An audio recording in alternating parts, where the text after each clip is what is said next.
Okay, what you have before you tonight is the successful proposal or bid from Intermountain Slurry Seal to conduct the city's slurry seal program. As you know, this is part of the overall pavement management program that was presented to City Council about 3 years ago. This will be, I believe, our third year of slurry seal, perhaps four, and also part of the pavement management program last year included the rubber asphalt that was applied to D Street. One of the questions that came up earlier is, does the slurry seal contract come out of the $700,000 that the council approved in the FY 2017 budget for the pavement management program? And the answer is yes, that it is. Represents approximately 30% of that budget. Plans for the rest of the budget include several different things. We had intended to do another rubberized asphalt program this year. However, moving ahead with that, we've had some factors that have come up. Some of those have been the result of the severe winter that we've had. You've seen damage to 3rd Street. We have a public project on 6th Street that will go this summer, the sewer interceptor and the turn lane on at 6th and Jackson, the eastbound turn lane. Also, Almond Street, you've heard Commissioner Dave McGraw talk about the poor shape that Almond Street is in. Those are 3 big projects that Public Works is looking at, the Streets Department, to determine if there are possibilities as well. So until we're able to assess that winter damage and those projects are able to be assessed, we've not gone out for the rubberized asphalt application yet. I will note that the Idaho legislature has been talking about some sort of disaster relief. As you know, Latah County declared disaster for winter road damage just this past week, and we hope that there will be some funding forthcoming from the state.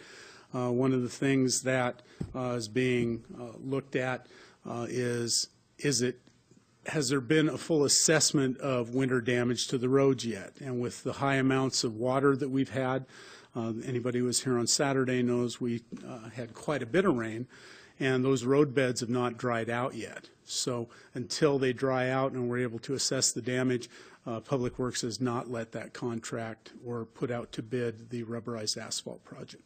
I don't know if that answers all your questions. Walter? Mr. Mayor, Gary, will the 3rd and Jackson Street work you mentioned come out of the $700,000? I believe there is some amount of 6th Street that has been budgeted, but I can't say that, Walter. 6th Street, of course, is a... Sorry, 6th and Jackson. I think I said 3rd. 6th and Jackson. There will be involvement by the Urban Renewal Agency, the city. There will also be some funding from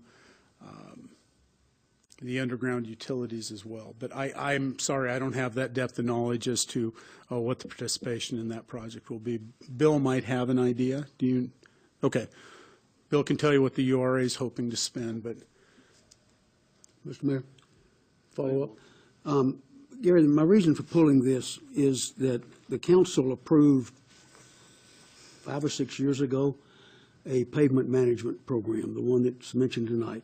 Mm-hmm. It was, in my memory, a product of Tyler Palmer coming and joining the city and working the street department. It was a program he possibly had seen or run elsewhere, thought it would be a good idea to hear that.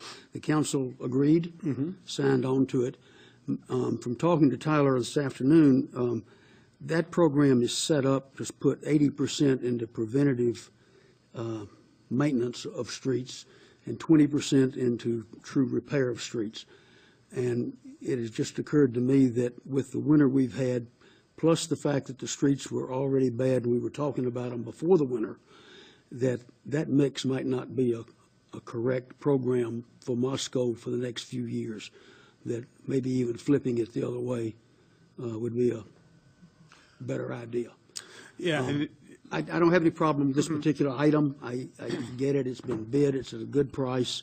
But we've got a lot of streets coming You apart. bet. Yeah, a comment I'd like to make, to Walter's point on that, we don't know yet from the state what we will or will not receive, and so that has a big portion of what we will be able to do from what this winter has caused on our streets, and hopefully we'll find something out within the next week or so on that, Walter, so that may answer some of those questions as well. And if I may, I've had discussions with Les and Tyler, and there's a full understanding out there that there are times when you might not be able to meet the program that you'd anticipated, and you have to be able to react to the individual circumstances. Obviously, with the road damage that's occurred over this winter, that's something that needs to go into consideration on how we proceed not only this year, but perhaps even next year. So as they're developing those alternate programs, I thought it was a good idea that they did not put the rubberized chip seal out for bids so that they had a chance to assess these other things to determine if those funds would be best used elsewhere. Well, one thing about it, we talked about this at the previous council meeting, and something that I had said at the State of the City, there will be a lot of road work this summer. So when you see detours and lots of people working, it slows you down, give yourself some more time, because we are going to do a lot of work this summer on roads. Okay? That's all I have unless someone else has any Anybody else have a comments. question? Mr. Mayor, I'd make a motion that we accept the low bid from Intermountain Slurry Seal, award the contract in the amount of $228,852, and authorize staff for approval of construction change orders up to an amount not to exceed 10% of the contract amount. Second. Okay, we got a motion by Walter and a second by Art to approve item G, which was accepting the low bid from Intermountain Slurry. I'll start the roll. John? Aye. Aye. Aye. Aye. Aye.